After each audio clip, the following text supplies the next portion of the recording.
यहाँ 9 प्रकार का ध्यान रखना पड़ता है। जो मैं दादा से सीखा हूँ वो 9 प्रकार का ध्यान रखना। तो ये भगवत कथा जब वाणी को विराम की ओर लिए चल रहे हैं हम, तब मैं कुछ कहकर आपसे विदा लूँ। तो पहले तो मेरे जो 3 सूत्र अक्सर पूरी दुनिया जानती है और कोई नई नहीं है, वो सनातन है कि वक्ता की वाणी में सत्य हो, वाणी सत्यपूत हो। ये बहुत पहली शर्त है। वक्ता झूठ बोले, व्यासपीठ से नीचे उतर कर कोई कहीं भी झूठ नहीं बोलना चाहिए, ये तो पक्की बात है। लेकिन यदि व्यासपीठ पर से तो कभी झूठ निवेदन नहीं होना चाहिए। किसी से आपने कोई सूत्र सुना है तो उसका नाम लेकर बोलो, तुम्हारे नाम पर मत चढ़ाओ।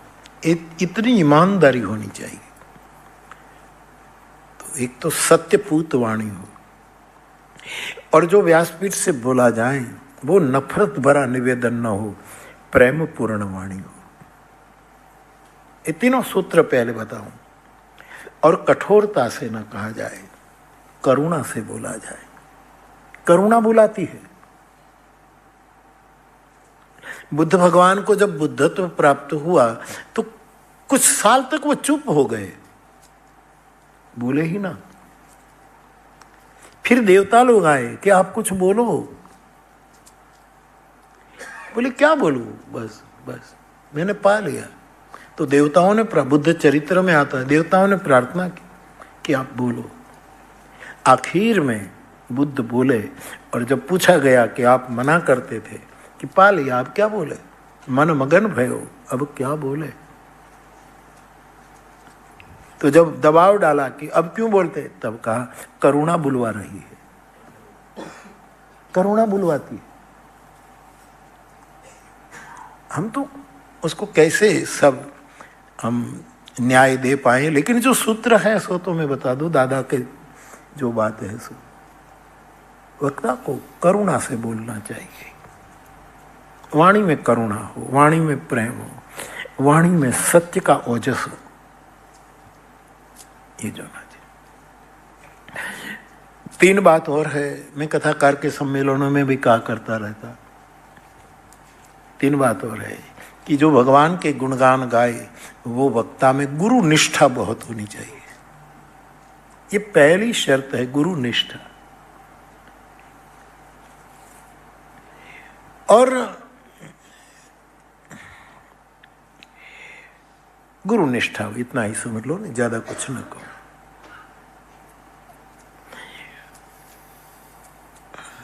कई लोगों के तो कैसेट ही गुरु है।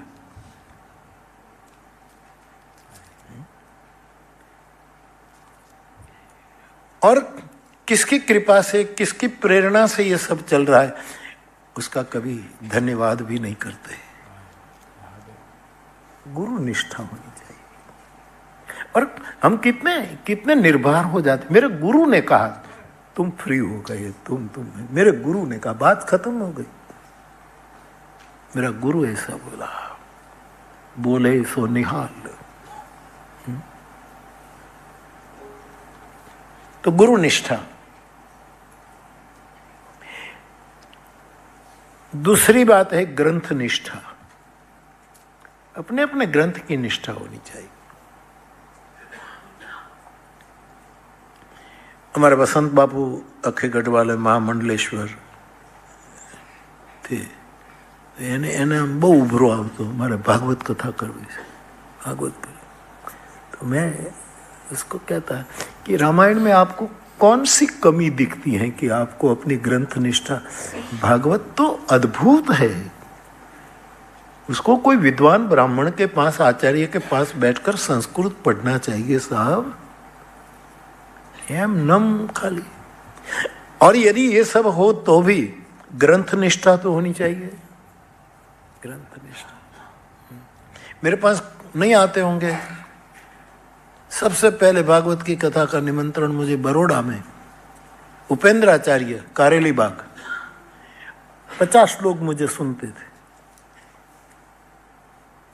श्रेय साधक अपना दिलीप गोकाणी उसका श्रेय साधक में आता था।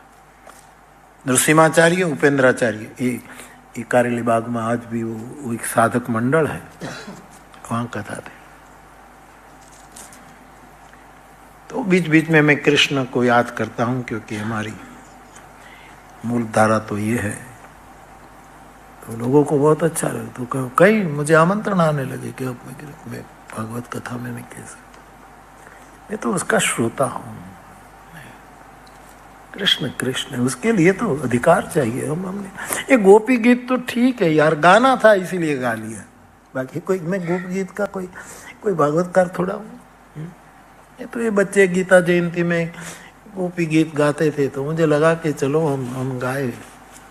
और हमारी मोंगी माँ पीछे पड़ी। ये बिरला मातुश्री हॉल में पहला गोपी गीत हमको दो, कलावती। हाँ, बिरला मातुश्री हॉल में, बिरला मातुश्री हॉल में कथा क्या थी, बिरला हॉल में थी ना, इसका नाम बिरला हॉल से, और मोंगी माँ कलावती, सॉरी कलावती में, हाँ ये ठीक है, कलावती में। तो ये तो ऐसे हम गाते रहते थे, बाकी कोई हम थोड़ा उसके व्याख्याकार है। गोपी गीत पर व्याख्या करते हैं महापुरुष लोग, देखो अतुल किशन गोस्वामी जी बापा को देखो, अखंडानंद सरस्वती जी को देखो, प्रभुदत्त ब्रह्मचारी को देखो, और कई महापुरुष। हम कहाँ इतना कर सकते थे, लेकिन तुम्हारे दिलो दिमाग में गोपी गीत घुसा दिया जरूर, तभी एक किशोर बोल रहा है ना। ग्रंथ निष्ठा, गुरु निष्ठा,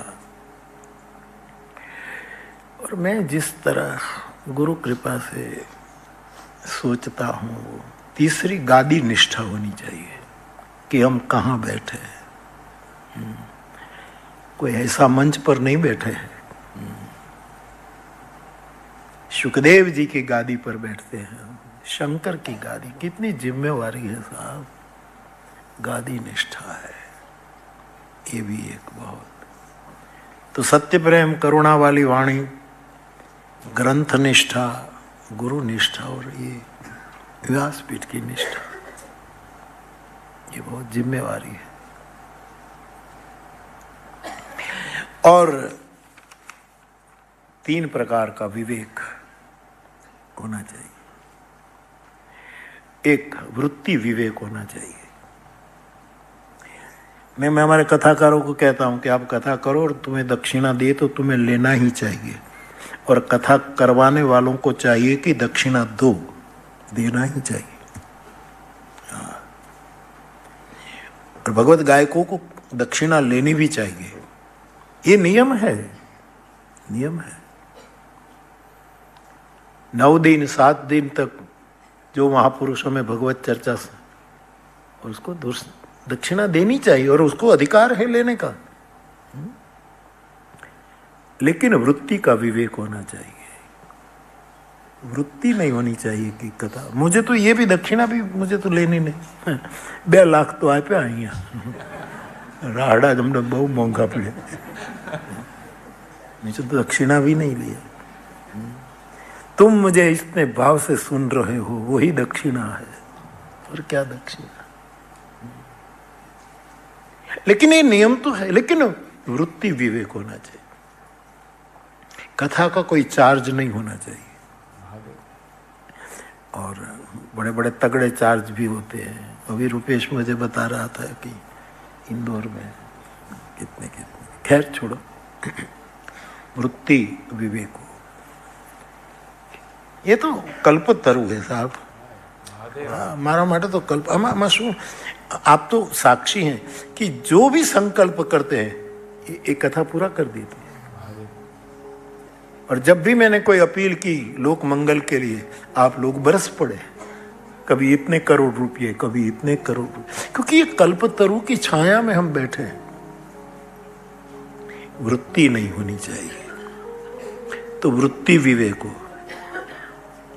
दूसरा, वक्ता में व्यास समास का विवेक हो कि किस वस्तु को विस्तार करना और किसको समेट लेना, ये विवेक होना चाहिए, ये वृत्ति है। जैसे काकभूषुंडी राम कथा बिल्कुल समास कर देते, कथा समस्त भूषुंडी बखान एकदम पूरा कर दिया। और विस्तार किया तो तत्व ज्ञान का, अध्यात्म का, ज्ञान का, भक्ति मणि का, सप्त प्रश्नों का, अपने जीवन का, कितना बड़ा विस्तार। ये भी एक वृत्ति होती है कथा की।